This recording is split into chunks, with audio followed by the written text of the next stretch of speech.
자, 문재인 대통령이요, 박수현 청와대 대변인에게 숙소를 직접 구해준 것으로 알려지면서 화제가 되고 있습니다.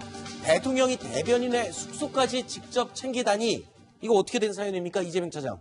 예, 그렇습니다. 박수현 대변인이 아시겠지만 이제 국회의원 시절부터 네. 지역과 공주였죠. 공주에서 여의도가 출퇴근을 했습니다. 그 정도로 서울에 집이 없었던 거죠. 공주에서 그러니까 시내버스를 타고 네. 그러니까 고속버스 타고 올라와서 여의도를 왔다 갔다 할 정도로 물론 지역구를 잘 챙긴 거기도 하고 서울에 숙소를 두지 않고 그렇게 이제 계속 왔다 갔다 했는데요. 네. 이번에도 이제 대변인의 발령을 받았습니다. 그러니까 서울에 집이 없는 거죠. 네. 그러니까 그 사연을 알고 문재인 대통령이 그럼 집 좀 숙소가 어딘지 알아봐라. 네. 라고 얘기를 해서 결국 이제 직원들이 이제 묵는 그런 숙소에 박수현 대변인이 들어갔다. 네. 오늘 박수현 대변인이 처음에는 그러니까 숙소를 구하지 못해서 그 여관 같은 데서 아하. 생활을 하려고 했었는데 네. 문재인 대통령이 특별히 배려를 해서 그 직원 숙소에 들어갔다는 얘기입니다. 자, 지금 말씀하신 것처럼 대통령이 직접 청와대 대변인의 숙소를 거처를 마련해 준 이유, 사실은 이게 뚜껑을 열어보면 문재인 대통령의 과거 경험 때문에 그렇다면서요. 그러니까 본인의 제 책 운명에서 그런 얘기가 나오는데요. 네.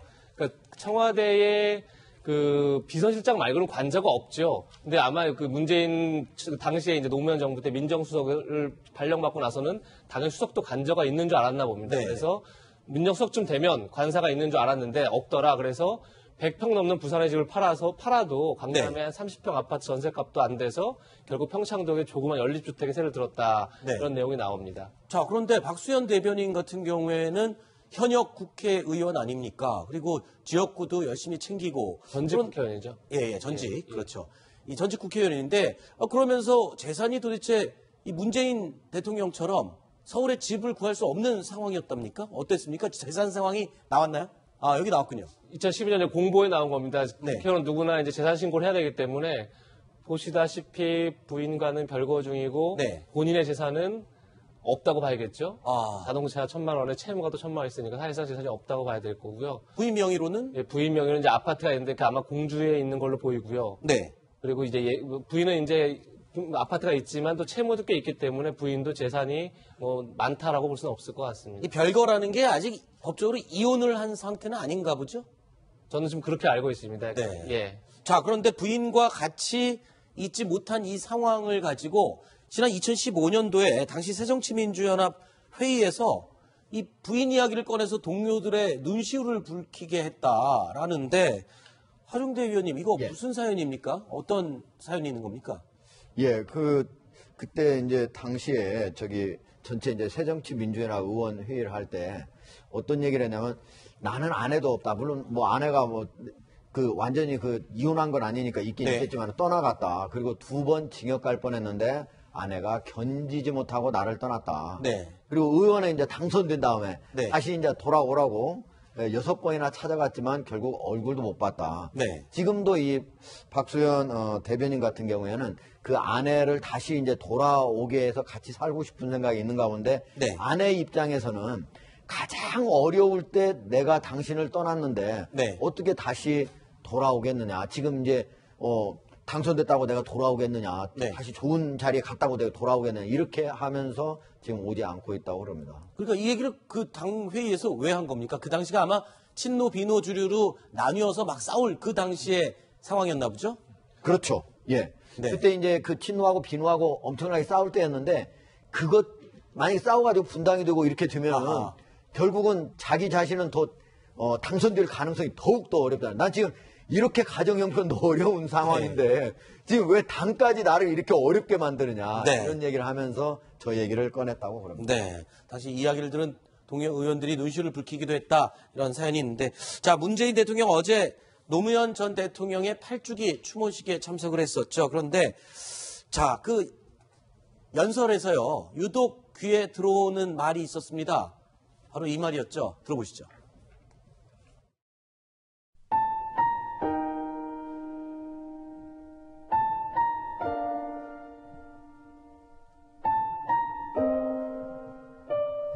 노무현 대통령님도 오늘만큼은 기분 좋다 하실 것 같습니다.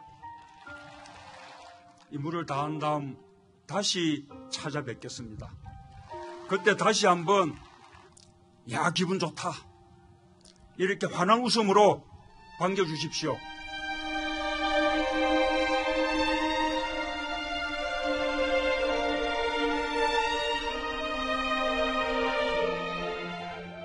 야, 기분 좋다!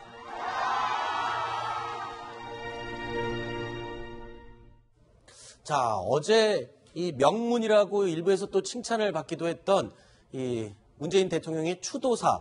이 추도사가 초안을 받아서 추도사를 하기 직전까지 직접 계속 여러 번 고쳤다라고 알려지고 있는데 맞습니까? 그 원래 글쓰기 스타일이 그렇습니까? 유난히 신경을 많이 쓴 것 같기도 하고요.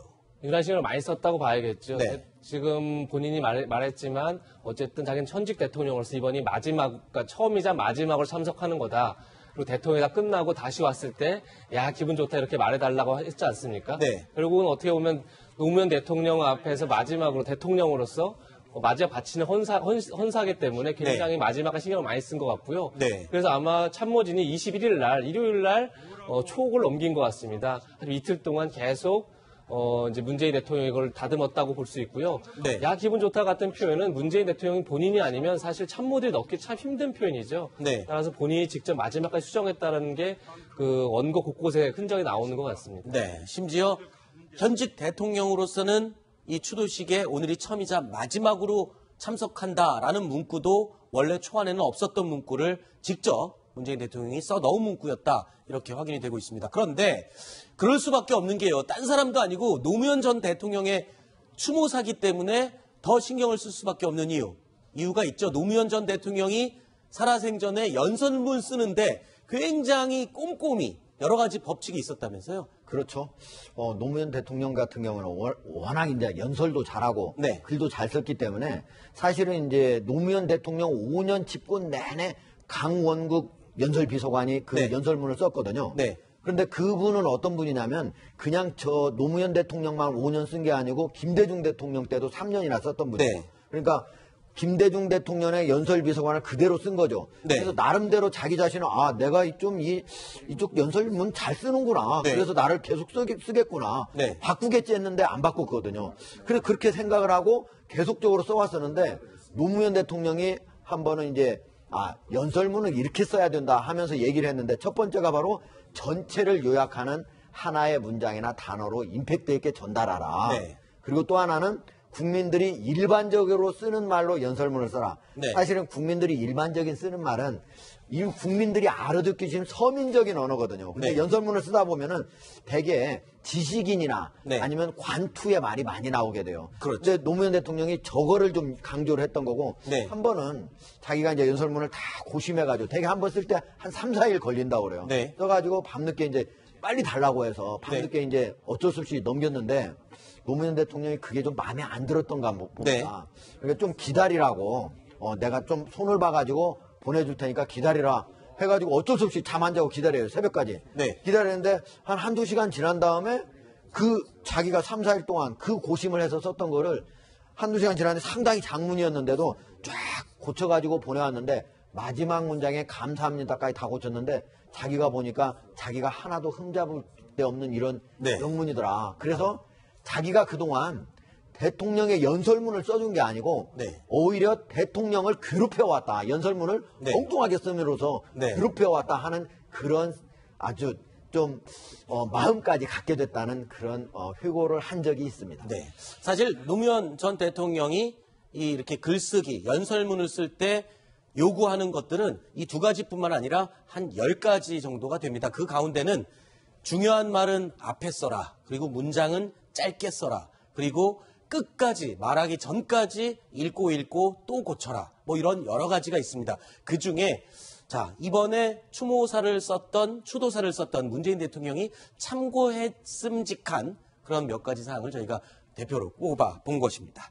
자, 그리고 이 노 전 대통령의 장례 장시에도 의연한 모습을 잃지 않았던 문재인 대통령이 영화 광해를 보면서는 눈시울을 붉혔던 그런 장면이 있어서요. 저희가 장면을 준비를 했습니다. 그런데 자, 어떤 장면을 보고 그렇게 슬프게 저렇게 눈물을 흘린 겁니까? 그러니까 오늘 김경수 의원이 이제 그런 얘기를 했어요. 네. 지금 지금 이제 저장면이죠? 문재인 대통령의 당시에 이제 후보 시절이죠. 2012년이면서 네. 그 과정에서 영화를 보고 이제 우는 눈물을 닦는 장면이 뒤늦게 공개가 된 건데 네. 김경수 의원에 따르면 상황은 이렇습니다.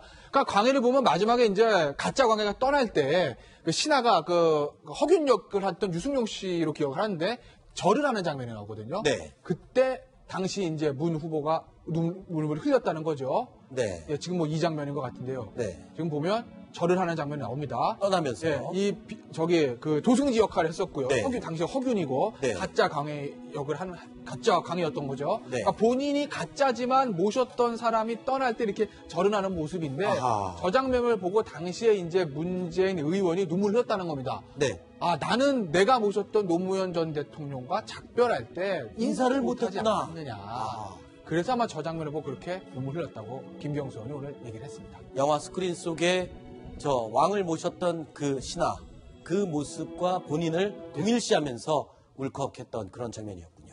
알겠습니다. 자, 뉴스탑10 지금 3위 소식까지 살펴봤고요. 그렇군요. 하나 더 있습니다. 죄송합니다. 자, 노 전 대통령이 장례를 마친 뒤에요. 문재인 대통령이 당시에 너무 울음을 울어서 119까지 왔었다. 이런 얘기가 들리는데 정봉주 전 의원의 증언이 있습니다. 이 얘기도 듣고 이야기 이어가겠습니다. 그 노무현 대통령이 서거했다라고 하는 소식이 전해지면서 병원에 이제 뭐 울음바다가 되고 난리가 났는데 유독 울지 않는 한 분이 계셨어요. 그 문재인 대통령입니다. 근데 이후에 집에 돌아가서 그 김정숙 여사의 표현에 따르면 너무 울어서 저러다 죽겠구나 싶었고 119에 신고를 합니다. 사람 죽는다고. 그렇게 통곡을 하면서 집에 가서 울었다는 거예요. 자, 이렇게 해서 세 가지 소식 살펴봤고요. 이제 4위 소식이 준비되어 있습니다. 어떤 내용인지 확인해 보시겠습니다.